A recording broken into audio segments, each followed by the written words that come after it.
Hey there, my name is Brent Wolff, and this is my channel. Welcome back if you've been here before, and welcome if you haven't. It's been a little bit since the last time I posted a video here, so I wanted to jump right back in by reviewing Oil of Every Pearl's Uninsides, which is the debut album from the DJ and producer SOPHIE. For those of you that don't know who SOPHIE is, she is a 32-year-old Scottish DJ, producer, singer, songwriter, and really just a musical genius.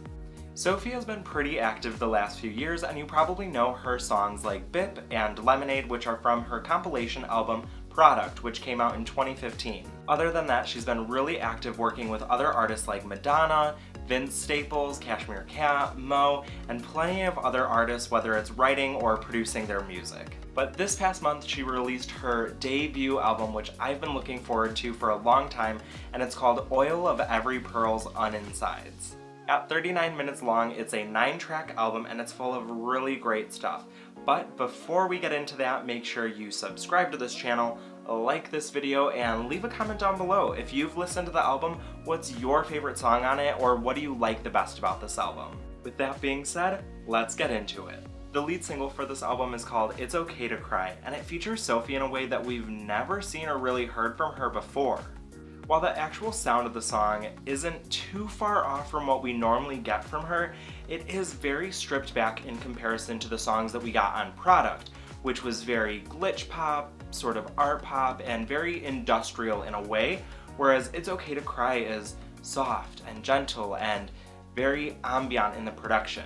In the last year especially, SOPHIE has been a lot more vocal and out and proud about her being a transgender woman, so It's Okay to Cry really is an anthem of self-forgiveness and self-love, and it's really great to see such an empowering song to kick off this album. But while the first song is a lot more soft and gentle in the vocals and the production, the next song, Pony Boy, is the exact opposite. Pony Boy is a hypersexual, very BDSM-ish song that is really just SOPHIE letting her freak flag fly, and it really is a sort of sexual renaissance, if you will, when you get to this song, especially following up It's Okay to Cry. So in Pony Boy with the vocals, we get this juxtaposition between the distorted and very just deep vocals from SOPHIE mixed with the hyper-feminine vocals that we get from Mozart's sister, who is the woman behind most of the vocals on this album,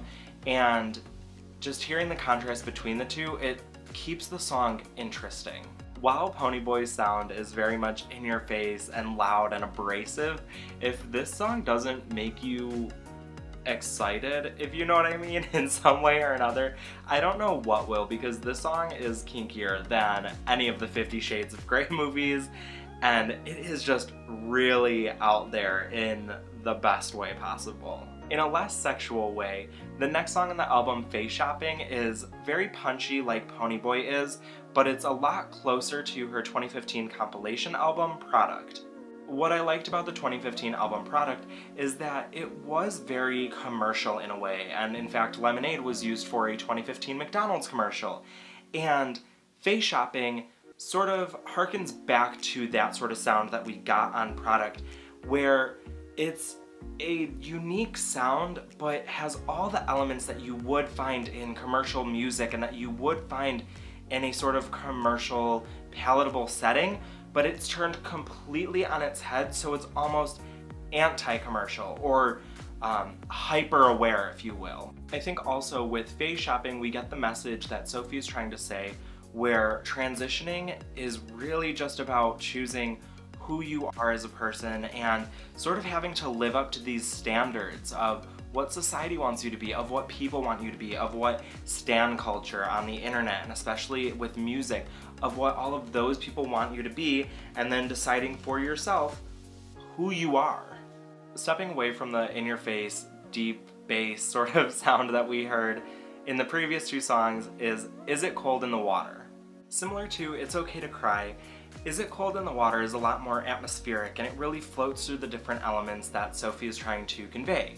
The vocals, for example, are a lot more, they're in a higher range, first of all, compared to a lot of the other music. It really goes into this sort of sopranic octave, this sort of operatic sound, that is provided by Cecile Believe, also known as Mozart's sister, and it's a great contrast to the first half of this album. Carrying over into Infatuation are the same atmospheric vocals from Is It Cold in the Water. Infatuation is a slow building, synth-heavy song that is sort of like the cousin to Pony Boy, where Pony Boy is a very rough and tumble sort of BDSM track. Infatuation is a sexier and gentler side of Pony Boy, but it still has the same sort of lust and attraction to another person. While Infatuation does get to this heavily computerized sort of sound, it really builds up, and there are so many layers between the distorted vocals, this sort of gritty texture synth that we hear in the beginning, and to the more angelic, loud, smoother vocals. It really just builds up layer by layer by layer until we get to the end where it's this full infatuation and this complete fascination with another person.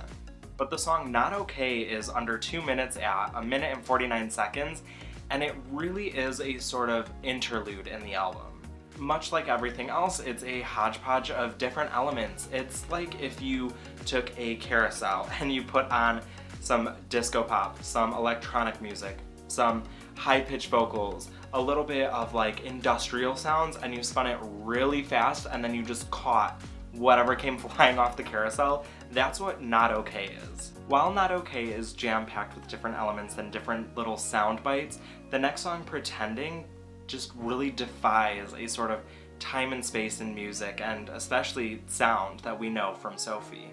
And because Sophie does put everything but the kitchen sink into her music, the way that Pretending just has this sort of weightlessness to it and this sort of flow to it, it's less about the beats and what you can put into a song and what is in a song, but it's rather about the space in between things and the space in between the beats and what's in between each sound that we hear.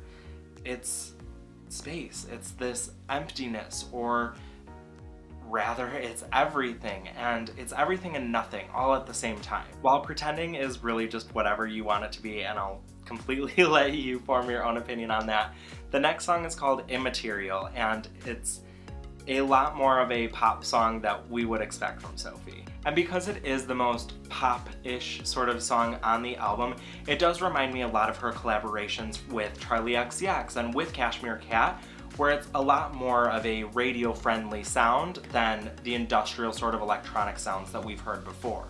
And with the song being called Immaterial, the sort of cartoonish, very hyper-feminine voice that we hear throughout the song definitely harps back to the obvious inspiration of Material Girls by Madonna.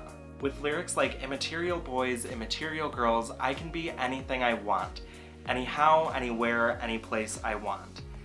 This is really a song about Sophie just accepting fully of who she is as a transgender woman and understanding that who she is transcends any sort of material body or any material possession, because who you are as an identity has no physical constraints to it. But as happy as Immaterial is, we round up the album with Whole New World / Pretend World. At 9 minutes long, closing out the album, Whole New World truly is a whole new world. Whole New World is accompanied by several distinct voices that we hear from Sophie between the deep distorted sort of vocals and the hyper feminine vocals and also the very authoritarian vocals. And I think it's really just all of Sophie's internal voices and her internal monologue that carries this entire song. At 9 minutes long, it really explores all the different sounds that we hear from Sophie on this album. Whether it's the punchy industrial noises that we hear on Pony Boy, or if it's the atmospheric floating sense of self that we hear in Pretending, we get each sort of little tidbit of song as a sort of sonic tornado in Whole New World. Now that I've talked about the album and the sound of it, I really want to talk about what the album means to me and what I think that the message of the album is in general.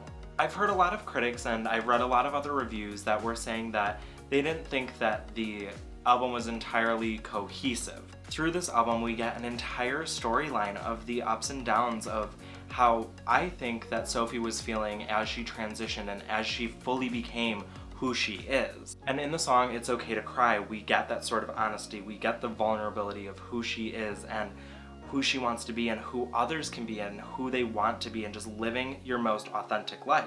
Then I think Pony Boy is about the sort of sexual liberation and sexual renaissance that a lot of members of the LGBT community feel once they do come out. But then Face Shopping deals with the sort of dysphoria that people can feel and the dysphoria that transgender people feel, and not knowing really who they should be or doing what they can to be the gender that they truly are. And Face Shopping is all about exploring that sort of narrative and dealing with the confines and the struggles of trying to live up to these all these different expectations of what each gender is and who you are, and just deciding on what you should be. So then you move into Is It Cold in the Water, which is about just taking that leap of faith, taking that step for yourself, jumping off the metaphorical cliff into who you are and just living your life. So then we hear the song Infatuation, which is about being infatuated with another person and being extremely interested in someone for who they are, or in Sophie's case, being infatuated with who you are because you're being yourself for the first time. You're discovering yourself and just being fascinated by this person that you've become or are becoming. It completely is an infatuation with yourself and with other people. But like I said earlier, you get into this point where when you think you have everything figured out and you realize that you don't have everything figured out, and that's what not okay symbolizes. And the feeling of it's okay to be not okay, but sometimes we all just don't feel all right, and that's what that song symbolizes. And then there's Pretending, which is the 6-minute piece where you figure out who you are by just sort of floating and really just exploring this sort of expansive world. And I imagine that's what transitioning feels like, is in the sense of trying to figure out exactly what you should be or who you are, and you just sort of float through until you find it. And that's how Sophie then ended up with Immaterial, of the sort of realization that there is no material possession or material need to put these labels or constructs or boxes around yourself. Who you are as an identity is immaterial. It doesn't exist by any sort of tangible means. It's just how you feel. And finally, Whole New World. Once you're truly living your best life and truly embracing who you are, it really is a whole new world, or pretend world. You can pretend to be anything you want. You can be however you feel. You can be whatever it is that feels right. And that's what a whole new world, I imagine, feels like. So yes, sonically there isn't a sort of cohesion between every single song, and there are so many different sounds and sound bites, but I think it is this beautiful message of finding out who you are, discovering who you are, and coming to terms with it and loving it and embracing it that makes this album incredible, and definitely one of the most important sort of LGBT albums that we've had in a long time. So overall, I really love this album. I hope you guys do too. Definitely let me know in the comments down below what you thought of the album. I think it's a solid A. I think it's pretty great, but definitely let me know in the comments down below what you think. Before we head out, make sure you subscribe to this channel, like this video, and like I said, leave a comment down below. What did you think of the album? What albums are coming up that you want me to review? Or really any sort of content that you want to see me do. In the meantime, you can follow me on Twitter and Instagram at @TheBrentWolff, or you can check out my previous reviews on this channel, or you can head over to my blog at wanderingwolff.com. With all that being said, thank you guys so much for watching, and I'll see you all next time.